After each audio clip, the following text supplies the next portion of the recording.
নমস্কার বন্ধুরা, আমার ইউটিউব চ্যানেল সবুজ পৃথিবী গার্ডেনিংয়ে সকলকে স্বাগত জানাচ্ছি। বন্ধুরা, আজকে আমি আমার এই ভিডিওতে আলোচনা করতে চলেছি পালং শাকের উপকারিতা, এর খাবার পদ্ধতি এবং এর অপকারিতা সম্পর্কে। অর্থাৎ কাদের শরীরে পালং শাক সহ্য হবে না, কারা খেতে পারবেন না সে সম্পর্কে। তো ভিডিওটি শেষ পর্যন্ত দেখার অনুরোধ জানাচ্ছি। আমার চ্যানেলের যারা পুরনো দর্শক তাদের অসংখ্য লাইক, কমেন্ট, শেয়ার এবং নতুন দর্শকদের চ্যানেলটিকে সাবস্ক্রাইব করার অনুরোধ জানাচ্ছি। তো চলুন বন্ধুরা, ভিডিওটি শুরু করা যাক। বন্ধুরা, পালং শাক আমাদের বাঙালি ঘরে একটি জনপ্রিয় সবুজ পাতাওয়ালা শাক, যা পুষ্টিগুণে ভরপুর। আমাদের দৈনন্দিন খাদ্য তালিকায় এটি বহুদিন ধরেই গুরুত্বপূর্ণ স্থান দখল করে আছে। এতে ভিটামিন, খনিজ, আয়রন, অ্যান্টিঅক্সিডেন্ট সহ নানান উপকারী উপাদান থাকে, যা শরীরকে সুস্থ ও সবল রাখতে সাহায্য করে। সহজলভ্য, সস্তা এবং সুস্বাদু হওয়ায় পালং শাক ছোট বড় সকলের জন্যই একটি আদর্শ সবজি। পালং শাকের উপকারিতা অপরিসীম। রক্ত বাড়াতে সাহায্য করে এই পালং শাক। পালং শাকে আয়রন থাকে, যা রক্তের হিমোগ্লোবিন বাড়াতে সাহায্য করে। চোখের জন্য ভালো এই পালং শাক। এতে ভিটামিন এ ও লুটেইন থাকে, যা চোখের দৃষ্টি ভালো রাখে। হাড় মজবুত করে এই পালং শাক। পালং শাকে থাকে ভিটামিন কে ও ক্যালসিয়াম, যা হাড়কে শক্ত করে। রোগ প্রতিরোধ ক্ষমতা বাড়ায় এই পালং শাক। ভিটামিন সি, অ্যান্টিঅক্সিডেন্ট শরীরকে রোগের বিরুদ্ধে লড়তে সাহায্য করে এবং শরীরের রোগ প্রতিরোধক ক্ষমতা বাড়ায়।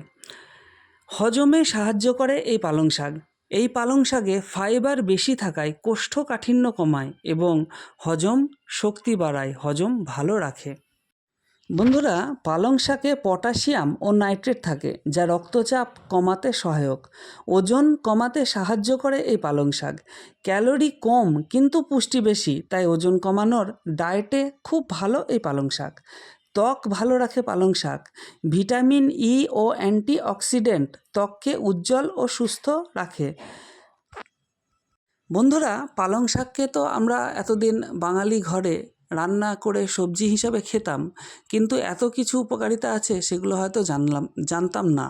তো যাই হোক বন্ধুরা, আজকে উপকারিতা সম্পর্কে মোটামুটি জানতে পারলাম। তো এর খাবার পদ্ধতি সম্পর্কে একটু আলোচনা করা যাক।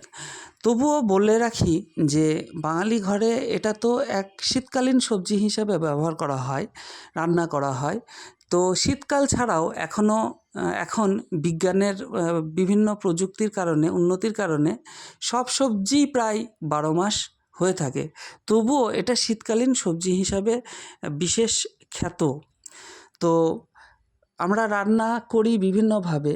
তাছাড়াও পালং শাককে অনেকে অনেক রকমভাবে খেতে পারে। তো সেই সম্পর্কে একটু আলোচনা করে নেওয়া যাক। চলুন জেনে নেওয়া যাক পালং শাককে কীভাবে খেলে বেশি উপকার পাওয়া যায়। হালকা ভাজা বা সেদ্ধ করে যদি পালং শাক খাওয়া যায়, তাহলে পুষ্টি ভালোভাবে শরীরে শোষিত হয়।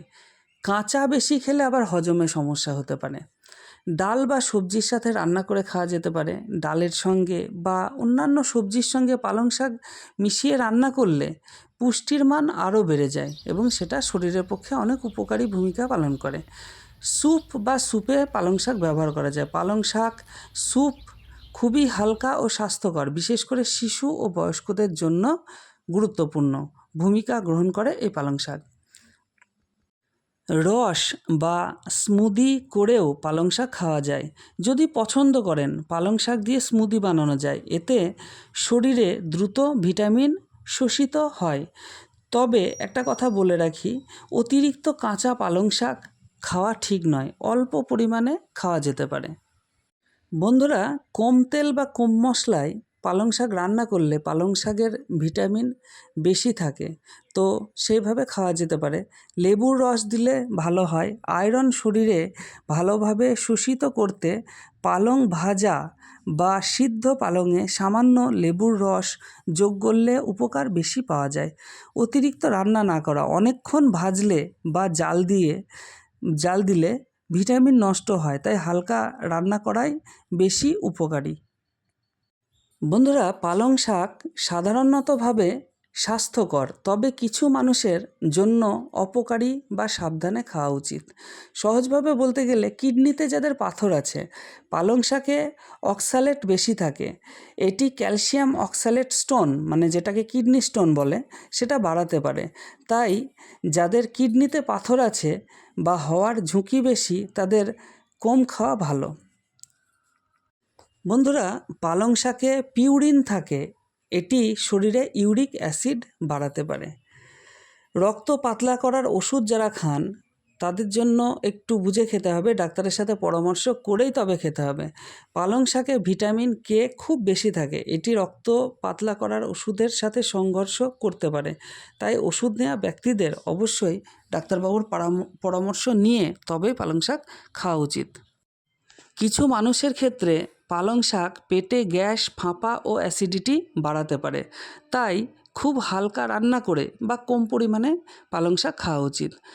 আবার পালংয়ে আয়রনের পরিমাণ বেশি, তাই যাদের শরীরে আয়রন জমে সমস্যা হয় তাদের সাবধানে খাওয়া উচিত বা ডাক্তারবাবুর সাথে পরামর্শ নিয়ে তবেই খাওয়া উচিত। তো যে অপকারিতাগুলো বা যাদের পালং শাক খাওয়া উচিত নয় সে সম্পর্কে বলা হলো, তাদের অবশ্যই ডাক্তারবাবুর সাথে আলোচনা করেই তবে পালং শাককে খাদ্য হিসাবে গ্রহণ করা উচিত। সাধারণত পালং শাক তো একটা উপকারী সবজি, তো কম বেশি সবাই খেতে পারে, কিন্তু যাদের শরীরে সমস্যা রয়েছে তাদের অবশ্যই ডাক্তারবাবুর সাথে পরামর্শ ছাড়া খাওয়া উচিত নয়। তাই অবশ্যই খাবার আগে ডাক্তারবাবুর সাথে পরামর্শ করে তবেই খাওয়ার অনুরোধ জানাচ্ছি। তো বন্ধুরা, ভিডিওটি ভালো লাগলে অবশ্যই চ্যানেলটিকে সাবস্ক্রাইব করে দেবেন এবং চ্যানেলের পুরনো দর্শক যারা আছেন, আমার পুরনো যারা বন্ধু রয়েছেন, তারা অবশ্যই লাইক করবেন, কমেন্ট করবেন। কিছু জানানোর থাকলে অবশ্যই কমেন্টে জানাবেন এবং সেই সাথে ভিডিওটি অনেক বন্ধুদের সাথে শেয়ার করবেন। ভালো থাকবেন, সুস্থ থাকবেন।